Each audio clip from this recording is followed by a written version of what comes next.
নমস্কার বন্ধুরা, আজ আমি তোমাদের সঙ্গে শেয়ার করব পাকা তালের পোড়া পিঠে। আর এই তালের সিজনে পাকা তালের পোড়া পিঠে না খেলে কিন্তু মনই ভরে না। যারা বানিয়েছো তারা তো জানোই, আর যারা এখনো পর্যন্ত এই পিঠাটি বাড়িতে বানাওনি তারা কিন্তু অবশ্যই একবার বাড়িতে বানিয়ে ফেলতে পারো। দেখবে বাচ্চা থেকে বড় সবাই কিন্তু এই পিঠাটা খুবই পছন্দ করবে। বিশেষ করে এই রেসিপিটা কিন্তু কলা পাতায় মুড়ে উনানেই তৈরি করা হয়, কিন্তু আজকে আমি গ্যাসের উনানেই কিভাবে এই রেসিপিটা বানানো যায় সেটাই আজ তোমাদের সঙ্গে শেয়ার করব। তো হ্যালো এভরিওয়ান, কেমন আছো তোমরা সবাই? আশা করি তোমরা সকলেই খুব ভালো আছো and welcome to my channel. তো রেসিপিটা যদি ভালো লেগে থাকে তাহলে একটা লাইক অ্যান্ড শেয়ার করে রাখবে, আর আমার চ্যানেলে নতুন হয়ে থাকলে চ্যানেলটিকে সাবস্ক্রাইব করে নেবে। তাহলে চলো দেখে নেওয়া যাক আজকে আমার রেসিপি পাকা তালের পোড়া পিঠে। তো রেসিপিটা বানানোর জন্য সবার প্রথমে আমি 2 কাপ গোবিন্দভোগ চাল নিয়ে নিয়েছি। আর এই চালটা কিন্তু আমি 30 মিনিট আগে ভালো করে ধুয়ে এরকম ছাঁকনির মধ্যে জল ঝরতে রেখে দিয়েছিলাম। আর এটা কিন্তু আমি ফ্যানের হাওয়াতেই রেখে দিয়েছিলাম, তারপরে কিন্তু এরকম ঝুরঝুরে হয়ে গেছে। আর আমি কিন্তু এই কাপে 2 কাপ গোবিন্দভোগ চাল নিয়ে নিয়েছি। এবার আমি এই চালটাকে একটা মিক্সির জারে 70% মতন পাউডার করে নেব। খুব বেশি কিন্তু পাউডার করা যাবে না, হাতে দলা দলা থাকবে সেরকমই পাউডার করে নিতে হবে। আর এই পাউডার করার সময় আমি 3টে এলাচ ফাটিয়ে দিয়ে দেব। এতে করে কিন্তু পিঠাটার মধ্যে খুব সুন্দর একটা গন্ধ বেরোবে।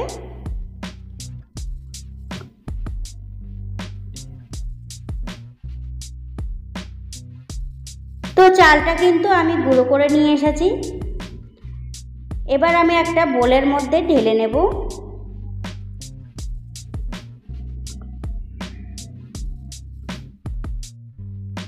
আমি একটু তোমাদেরকে কাছ থেকেও দেখিয়ে দিচ্ছি চালটা কতটা পরিমাণে পাউডার করেছি।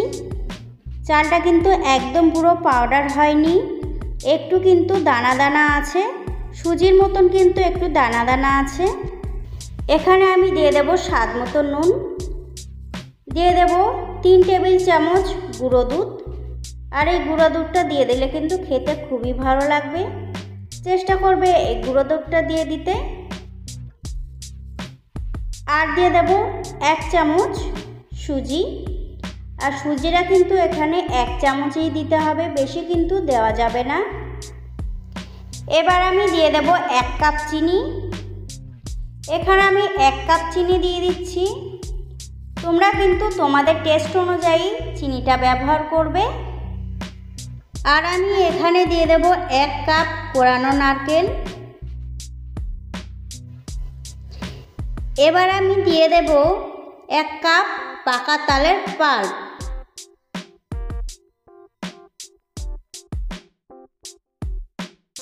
এবার আমি সবকটা উপকরণ খুব ভালো করে হাতের সাহায্যে মেখে নেব।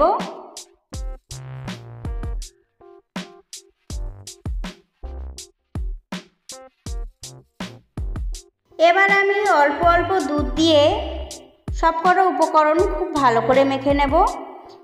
এখানে আমি 1 কাপ দুধ নিয়েছি, পুরোটা দুধ কিন্তু আমার এখানে লাগবে না। আর এই পিঠের ব্যাটারটা কিন্তু খুব বেশি পাতলা হবে না, আবার খুব বেশি ঘনও হবে না।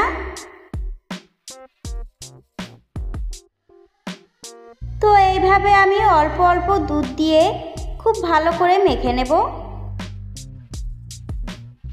আমি কিন্তু ব্যাটারটা ঠিক এরকম রেখে দেব।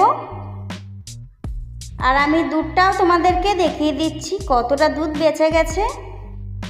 দেখতেই পাচ্ছ, 1/2 কাপেরও একটু বেশি দুধ কিন্তু বেঁচে গেছে। এবার আমি যেই কড়াইতে পিঠাটা বানাবো সেই কড়াই নিয়ে নিয়েছি। আর ওই কড়ার মধ্যে আমি 1/2 কাপ জল দিয়ে দিয়েছি। এবার আমি কলা পাতাগুলো এক এক করে দিয়ে দেব। 2 থেকে 3টে কলা পাতা আমি নিচে দিয়ে দিয়েছি। দেখতেই পাচ্ছ, ঠিক এইভাবে কিন্তু কলা পাতাগুলো দিয়ে দিতে হবে। কলা পাতাগুলো আমার দেয়া হয়ে গেছে। এবার পিঠের ব্যাটারটা আমি অল্প অল্প করে দেব আর একটু হালকা করে প্রেস করব। যাতে চারিদিকে সমানভাবে ছিটিয়ে পড়ে। আর ব্যাটারটা দেওয়ার পরে আমি একটু গোল শেপ দিয়ে নেব, এতে করে কিন্তু পিঠাটা একটু গোল তৈরি হবে।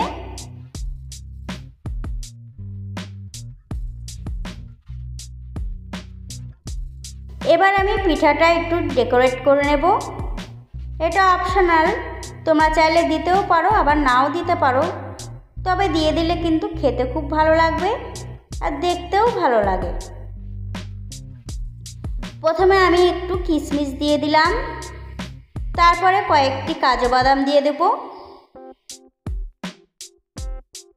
কাজু বাদাম আর কিশমিশটা কিন্তু আমি দিয়ে দিয়েছি।